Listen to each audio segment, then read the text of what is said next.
I turned to swim on my back, the sun beaming on my face. Just the peaceful sound of water moving around me and a duck quacking. And something faint, almost like a whisper. I couldn't quite make out words. Well, it wouldn't be words, would it? There was nobody there. Only water splashing up my ears. Kdal. I had never heard water make a sound like that.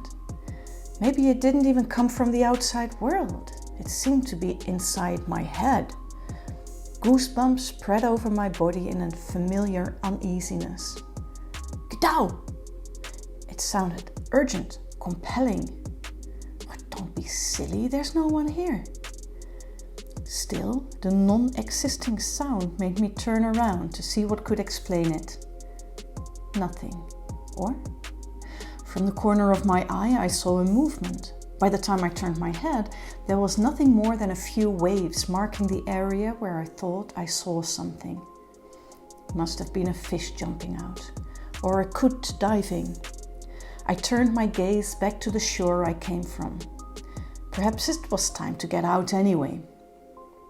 Looking toward my makeshift beach, the diamond lights on the water separating me from my dress and towel formed a face. A head, I swear. A mouth, a nose, sparkling eyes, ears, hair, and everything that goes with it. It hurt to look at because of its brightness, but it was a face, no doubt about it. I dove deep under the surface in a slight panic to get rid of this optical illusion, to wash the imagined face out of my eyes and the imagined voice out of my head. On my way down, perhaps 2 meters underwater, my hand touched something. I opened my eyes, but the murky water didn't show more than an unidentifiable object moving away from underneath me. Before it disappeared, I could make out something that looked like scales, reflecting the dim sunlight that penetrated the water at this depth. A fish? That would match the structure of whatever it was I touched. It felt like a fish, but it wasn't the size of a fish. It was much bigger, much longer. An underwater current from this something slithering off pulled me farther down, like a truck's jet stream. My slight panic turned into a full-blown terror. Forgetting all swimming techniques, I tried to run with no footing whatsoever, while my desperate arms dug through the water above me. Somehow, after a century of fighting against a liquid layer of glue, I reached the surface and faced the shore.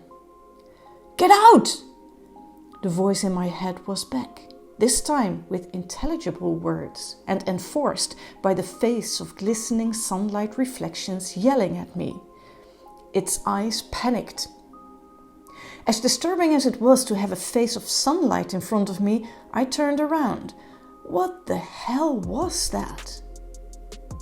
I shouldn't have. Something big, no, huge, submerged, but I had a terrifying moment of contact with a fiery red eye before it disappeared under the surface.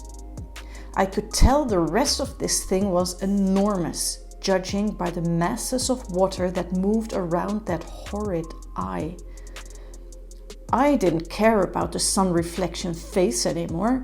At this point, I raced through the water, through the yelling face, tripping over my own feet when I finally had solid ground to run on again. I fell down on my towel, wrapped it around me, and scrambled up to check if I was still alive. The waves from my delirious escape were still visible, but that was it. No monsters and no telepathic creatures of light. I slid to the ground in exhaustion and pulled the towel over my face. Am I going mad? Well done, a friendly voice said in my head. I am going mad. I peered out of my towel cocoon with one still very scared eye. Someone sat on the rocks of my single-person beach. He looked at me with a bright smile. And not only was his smile bright, he was bright. He almost shone like the sun. I squinted, popped my head out of the towel and sat up straight for a better view of this mystical appearance.